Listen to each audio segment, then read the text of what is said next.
मैं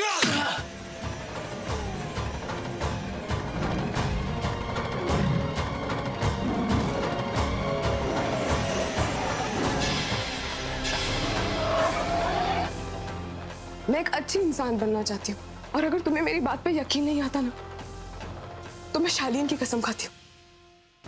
ये जो कबीर है, ये राहुल के फैमिली के पीछे क्यों पड़ा है? बात कुछ और भी है। लेकिन एक बात के लिए मैं श्योर हूँ, इतना सब कुछ हो जाने के बाद कबीर चुप नहीं बैठने वाला। कबीर का इतना खून बहा है, इतना जख्मी हुआ है वो, उसके बाद तुम्हें लगता है कि वो वापस आएगा?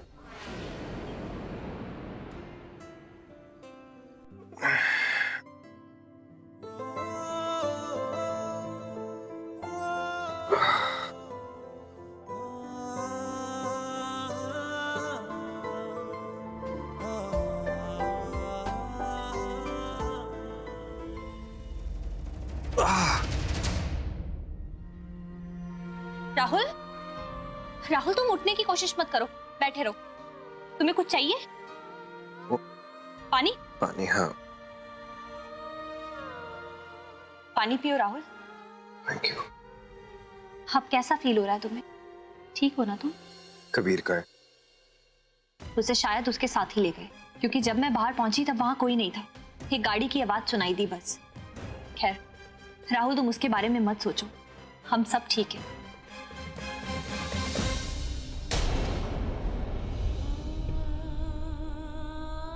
तुम्हारे हाथ पे पट्टी क्यों है? बताओ, नहीं तो मैं मॉम को पूछूंगा। अरे कुछ नहीं हुआ राहुल, वो बस मामूली सी चोट तो है। जब तुम बाहर लड़ रहे थे तो मैं तुम्हारे लिए प्रार्थना कर रही थी, हथेली पे दिया जला के, बस और कुछ नहीं। Are you stupid? अगर तुम्हारे हाथ को ज्यादा चोट लग जाती तो, ज्यादा जल जाता तो? अच्छा, तब तो तुम्हें भी सोचना चाहिए था राहुल। अगर तुम्हें उस सांड से लड़ते लड़ते कुछ हो जाता तो? तुम भी तो जानते थे कि उस बाघ की शक्तियों के बिना तुम उस सांड का कभी कुछ नहीं बिगाड़ सकते। फिर भी तुमने बिना किसी बात की परवाह किए हुए उससे लड़ाई की। हम सबके लिए तुमने अपनी जान खतरे में डाल दी। गुरुजी ने तो ये कहा था कि मैं तुम्हारी ढाल बनूंगी, मगर आज तुमने अपनी जान पे खेल के हम सबको बचाया है राहुल। मैं तो कुछ भी नहीं कर पाई, सब कुछ तुम ही ने तो किया। मैं बस तुम्हारी सलामती के लिए प्रार्थना कर रही थी, क्योंकि मेरी जिंदगी में तुमसे ज्यादा जरूरी कुछ नहीं है। प्लीज डोंट क्राई मानवी। हम जीत गए, हम दोनों ने मिलकर इस लड़ाई को जीता है। हम दोनों ने नहीं राहुल, सिर्फ तुमने। नहीं मानवी, ये सब तुम्हारी प्रार्थनाओं का असर है ना। तुम जानती हो, जब मैं उस सांड से लड़ रहा था ना, एक वक्त मैं बुरी तरह से हार चुका था। मेरी चोटें लग चुकी थी, मुझे लग रहा था कि मैं मर जाऊंगा कभी भी। लेकिन फिर पता नहीं कहां से मेरे अंदर बाघ की शक्तियां आई, ठीक वैसे जैसे मैं महसूस करता हूँ जब पूर्णिमासी की रात होती है और जब मैं बाघ बनता हूँ। लेकिन कल पूर्णिमासी की रात नहीं थी। इसका मतलब ये किसी चमत्कार से कम नहीं था। इसका मतलब ये कि तुम्हारी प्रार्थनाओं का असर था। ये तुम्हारा जो अटूट विश्वास है भगवान के ऊपर, माता के ऊपर, ये सब उसकी की वजह से हुआ है, सिर्फ मेरे अकेले की वजह से नहीं। मैं उस शैतान को सच में मार देता, लेकिन जैसे मैं उसको मारने वाला था, अचानक मेरी आंखों के सामने एक अंधेरा से आ गया। मेरे अंदर से ऐसे सारी शक्तियां खत्म हो गई। इसका ये मतलब है कि शायद अभी उसके अंत का वक्त नहीं आया है। अगर माता रानी ने तुम्हारे अंदर बाघ की शक्तियां जागृत की थी, तो वो शायद इसलिए की थी ताकि तुम सिर्फ उसे हरा सको। उसके मरने का अभी वक्त नहीं आया। लेकिन ये वक्त भी सही है मानवी। इस वक्त उस सांड को बहुत चोटें लगी हैं, वो वीक है, और बिना शेर की शक्तियों के, बिना बाघ की शक्तियों के भी मैं उसको खत्म कर सकता हूँ।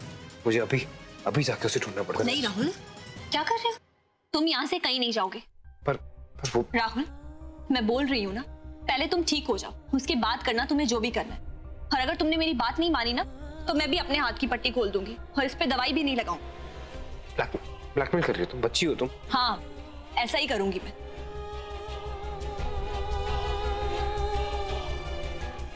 आपका बहुत बहुत धन्यवाद माँ। आपने मेरे पति की रक्षा की, मेरे विश्वास को टूटने नहीं दिया आपने, बुराई को अच्छाई पे हावी नहीं होने दिया आपने।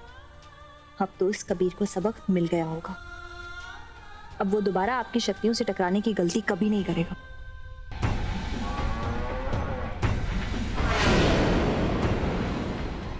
अरे बेटा क्या कर रहे हो? हाँ? कहाँ जा रहे थे? राहुल को नहीं छोड़ूंगा, खत्म कर दूंगा उसे मैं, और जब तक मैं उसे मारूंगा नहीं तब तक मैं चैन से नहीं रह पाऊंगा। वैसे भी उन लोगों को पता नहीं कि आज पूर्णमासी की रात नहीं है, वो पूरी तरह भाग नहीं बन सकता। मैं उसे खत्म कर दूंगा। और तुम्हारे जख्म अभी भरे नहीं हैं, तुम्हें आराम करना होगा। नहीं माँ, मैं आराम नहीं कर सकता। मैं जब तक उन दोनों को खत्म ना कर दूं मैं चैन से सो भी नहीं सकता। नहीं सो सकता मैं। तुम्हें नींद नहीं आ रही ना? देखो मैं तुम्हारे लिए काढ़ा लाई हूँ, इसे पी लो, तुम शांति से सो जाओगे।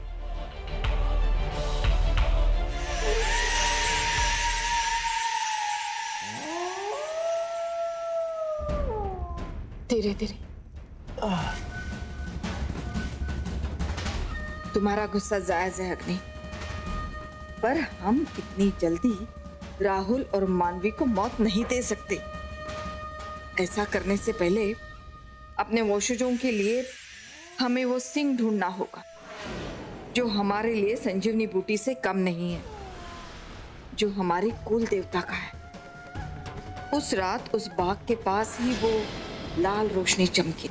इसका मतलब हो ना हो हमारे कुल का वो सिंह उसी बाग के पास है, और जब तक हम वो हासिल नहीं कर लेते राहुल की जान नहीं ले सकते, क्योंकि वो ही एक जरिया है उस सिंह को हमारे पास लाने का। और ये राज इतना बड़ा था अग्नि कि हमने तुम्हें भी अपना राजदार नहीं बनाया।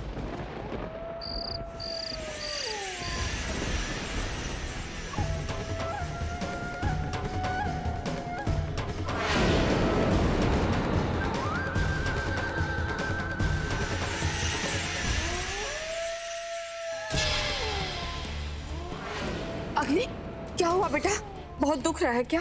दुख तो बहुत रहा है अम्मा, पर ये दुख इन जख्मों का नहीं, राहुल और मानवी की वजह से है।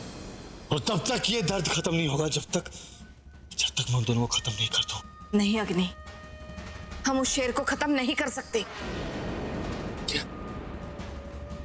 अम्मा, बचपन से हमारे दिमाग में बस यही ख्याल रहा है कि उस शेर को खत्म कैसे करना है।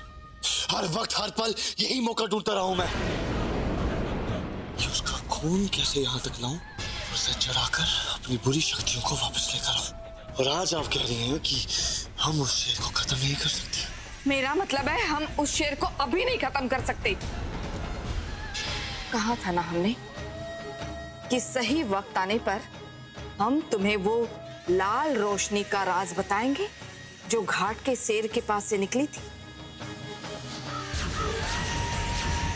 सदियों पहले इस धरती पर सिर्फ पूरी शक्तियों का राज था, और हम सबसे ज्यादा शक्तिशाली जानवर थे। हमारे कुल के लोग जो मन में आए वो करते थे, और उन्हें रोकने की किसी में हिम्मत नहीं थी। जो भी ये जरूरत करता ना, उसे चुप कराने के तरीके थे हमारे पास। कांपते थे लोग हमारे नाम से। देवता के राज में हमारा कुल बहुत खुश था। एक दिन वो आ गया। पुरानी किताबों में लिखा है कि देवी ने वो शेर हम लोगों को मारने के लिए भेजा था, और वो कोई मामूली शेर नहीं था। उस रोशनी से बना हुआ शेर था, उसमें देवी की शक्ति थी। फिर वो शेर एक एक करके हमारे कुल के लोगों पर आक्रमण करने लगा। राजा के होते हुए भी प्रजा कमजोर होने लगी। हम सब लोग डर गए, भागने लगे, छुपने लगे। फिर एक दिन हमारे देवता ने प्रण किया कि वो उस शेर को खत्म कर देगा। पर अगर ये लड़ाई शेर की, इस सब में राहुल का क्या लेना देना? लेना देना है अग्नि, इसलिए उस लड़ाई के बारे में तुम्हें सब कुछ जानना होगा कि उस लड़ाई में क्या हुआ था। हमारे देवता सबसे शक्तिशाली थे। कहते हैं उनके सिंह से टकराने से आग लगती थी। सब कुछ उनके काबू में था। उस लड़ाई में हारने के बाद हम सब बिखर गए। हमें सिर्फ वो हार के बारे में मालूम था।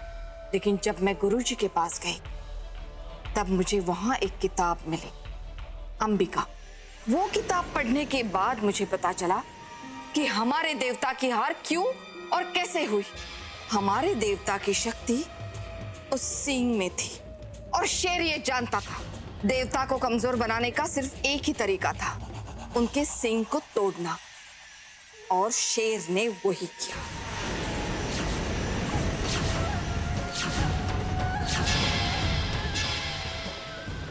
और शक्ति तो फिर भी सिंह में ही रही होगी। बिल्कुल सही समझे।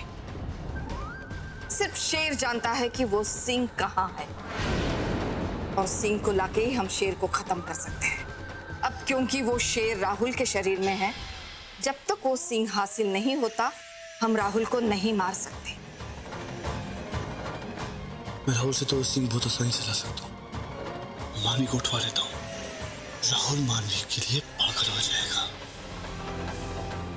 तब मैं उसको जाके बोलूंगा कि सिंह हमें दे दे और मानवी को ले जाए। नहीं अग्नि, नहीं, तुम ऐसा नहीं कर सकते।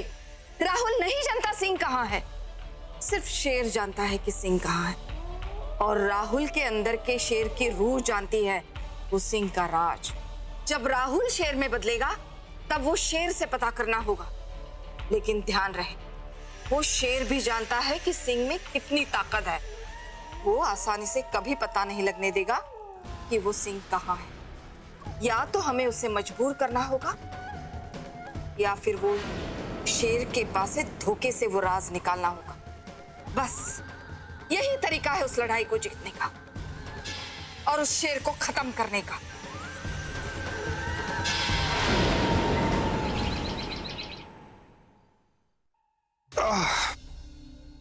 राहुल, क्या हुआ? बस उठने की कोशिश कर रहा था। हाँ तो आराम से उठो।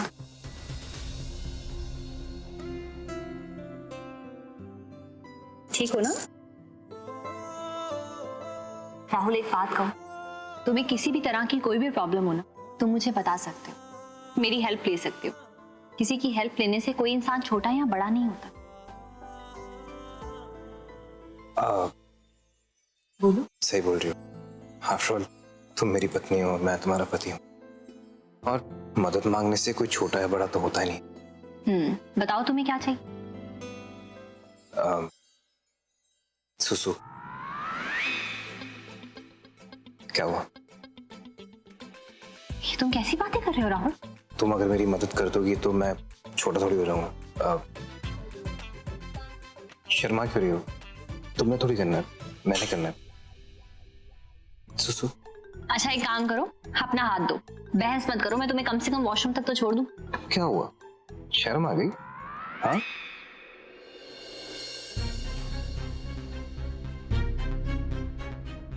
भाभी, सर ने राहुल भैया को बुलाने को कहा है। कह रहे कोई इंपॉर्टेंट क्लाइंट मीटिंग है, जल्दी जाना होगा उनको ऑफिस। तुम चलो, मैं भेजती हूँ। राहुल, कैसी हालत में कैसे जाएगा ऑफिस? आराम से, आराम से बैठो। छोटू आया था? हाँ, छोटू आया था। वो एक्चुअली पापा ने छोटू को फोन किया था, ऑफिस में तुम्हारी कोई अर्जेंट मीटिंग है तो उसके लिए बुलाया तुम्हें। मीटिंग? फोन दो, कॉल करके कैंसिल कर देता हूँ। कैंसिल कर देता हूँ? राहुल, तुमने पहले कभी ऐसे नहीं किया। तुम्हारी तबीयत ज्यादा खराब है, मैं डॉक्टर को बुलाऊं? नहीं नहीं, तबीयत ठीक है। फिर फूल क्या खराब है? ये हालत देखो यार, ना बाल बना पा रहा हूँ, ना शेव या ट्रिम कर पा रहा हूँ, ना नहाने में भी तुम हेल्प नहीं कर रही हो। मैं नहीं जा सकता। अच्छा ठीक है, तुम एक काम करो, तुम यहाँ बैठो, मैं अभी आती हूँ। कहाँ जा रही हो तुम मुझे छोड़ के? हर चीज बतानी जरूरी होती है, आऊंगी तो पता चल ही जाएगा। चुपचाप यहीं बैठो, यहाँ से हिलना मत। ओके?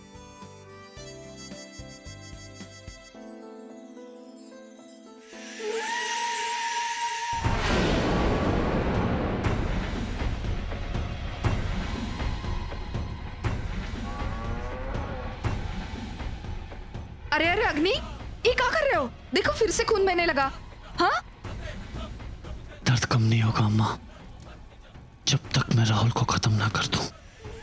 ये दर्द कम नहीं होगा। बस हम तो बंदे लेके जाएंगे, राहुल को उठा के यहीं लेकर आएंगे। फिर देखना, पूर्णिमा की रात जब वो शेर के रूप में आएगा तो उससे पूछेंगे कि सिंह कहाँ है, जब वो सिंह के बारे में बताते उसके बाद उसे भी खत्म कर देंगे। मानवी उसकी ढाल है। मानवी को खत्म कर दे पहले। खुद की तरफ देख, इतना खून बह रहा है और दूसरे के बारे में सोचेगा तू? ये जख्म तब तक नहीं बढ़ेंगे अम्मा, तब तक नहीं बढ़ेंगे जब तक मैं उनको खत्म ना कर दूं। तब तक मैं चैन से जी नहीं पाऊंगा। हमने तो सोच लिया है कि अब क्या करना है। सुनो, सबसे पहले तो हम मानवी को उठा के यहाँ लेकर आएंगे। एक बार हम मानवी को उठा के यहाँ लेकर आ गए तो राहुल उसे लेने यहाँ जरूर आएगा, शेर के रूप में। लेकिन शेर मानवी के लिए क्यों बताएगा राज? बताएगा, जरूर बताएगा। मैंने खुद देखा है उसे। जितना राहुल मानवी की परवाह करता है उतना वो शेर भी करता है।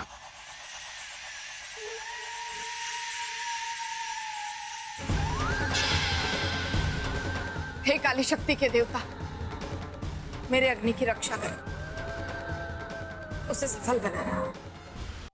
ये क्या है? ये तुम्हारी प्रॉब्लम का सॉल्यूशन। हाँ, शेविंग किट? हाँ, अब मैं तुम्हारी दाढ़ी बनाऊं। ए हेलो, तुम मेरी दाढ़ी बनाओगी? हाँ। उस ब्लेड से? तो मालूम है, मैं कल कबीर के साथ जब लड़ रहा था ना, तब मुझे इतना डर नहीं लग रहा था जितना मुझे अभी लग रहा है। कल मैं फिर बच के आ गया, आज नहीं बच पाऊंगा मैं। मम्मी जी ने मुझे सब सिखाया है कि शेव कैसे करनी है। मम्मी जी ने सिखाया? मम्मी जी शेव करती हैं? अरे बाबा, मम्मी जी पापा की तो करती है ना, सिखाया उन्होंने। अब ये क्या कर रहे हो तुम? मन्नत मांग रहा हूँ, प्रे कर रहा हूँ, दोबारा ऐसा कभी नहीं दिखूंगा ना। तुम्हारे हाथ में ब्लेड और मेरा मुंह। राहुल, तुम्हें लगता है मैं तुम्हें कुछ होने दूंगी? हाउस।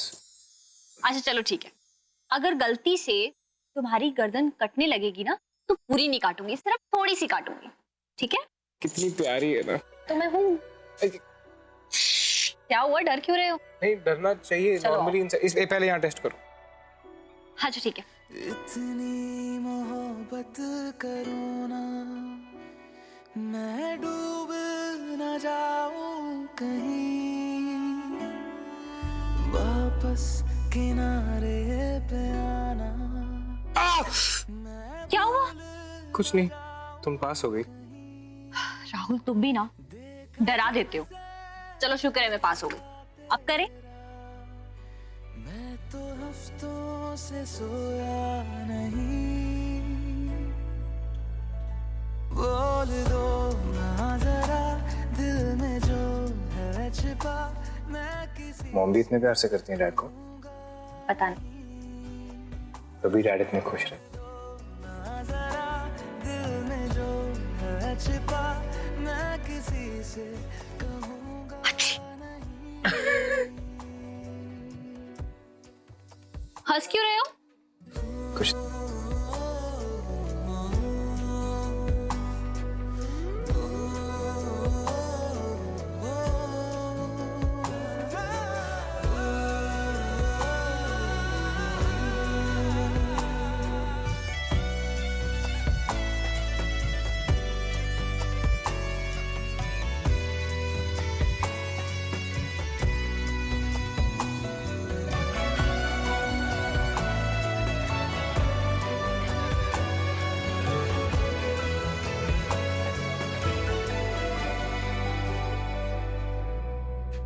भाभी जी, सोनाली मैम आपको बुला रही है। अच्छा छोटू, एक काम करो, तुम इनकी शेव कर दो। ए, चल मेरी शेव कर लो, खुद कर लूंगा मैं। Thanks for your help.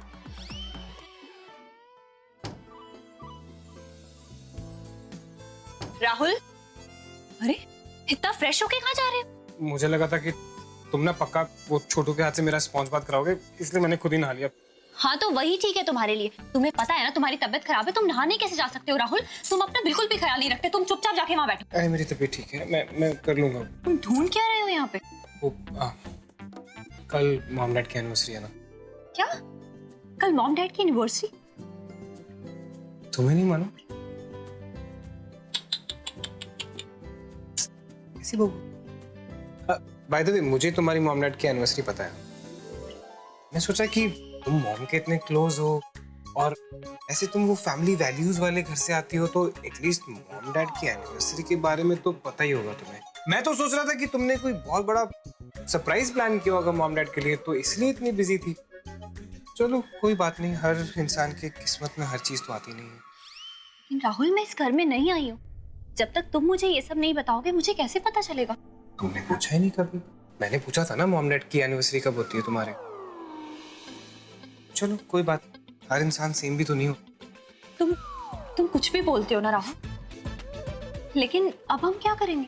अरे बाबा, कुछ करने की जरूरत नहीं। एक्चुअली मॉम डैड की जो एनिवर्सरी है ना, वो डैड के लिए बहुत स्पेशल। डैड हर साल मॉम के लिए एक स्पेशल सरप्राइज रखते हैं।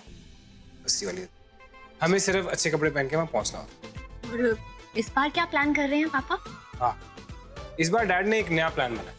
क्योंकि इतना कुछ भूतिया चल रहा है ना, तो उन्होंने भूतिया थीम्ड पार्टी रखी है, पुरानी हवेली। इसीलिए मैं कपड़े ढूंढ रहा था और मिले नहीं मुझे। अब राहुल, वो स्मोक हो गया था ना घर में बहुत ज्यादा, तो कपड़ों में भी स्मेल आने लगी थी, इसीलिए मैंने सारे कपड़े ड्राई क्लीन में भिजवा दिए। How thoughtful। अब मैं क्या तुम्हारी साड़ी पहनूं? ग्रीन वाली पहनूं कि ब्लू वाली पहनूं? कि ब्लू वाली ज्यादा अच्छी है। राहुल, मजाक मत करो, मैं जाके अभी लेकर आती हूँ। अरे तुम क्यों जा रही हो? सेवन को भेजो ना। नहीं, मैं जाके लेके आती अरे मेरा ख्याल कौन रखे? मजाक कर जाओ। हूँ। मैं भी तुम्हें बिना बताए मम्मी जी और पापा के लिए कोई स्पेशल गिफ्ट लेके आऊंगी राहुल।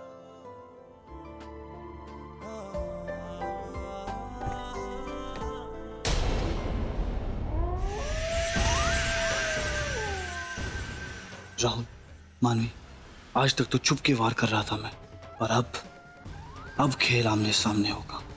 अपनी उल्टी गिनती गिनना शुरू कर।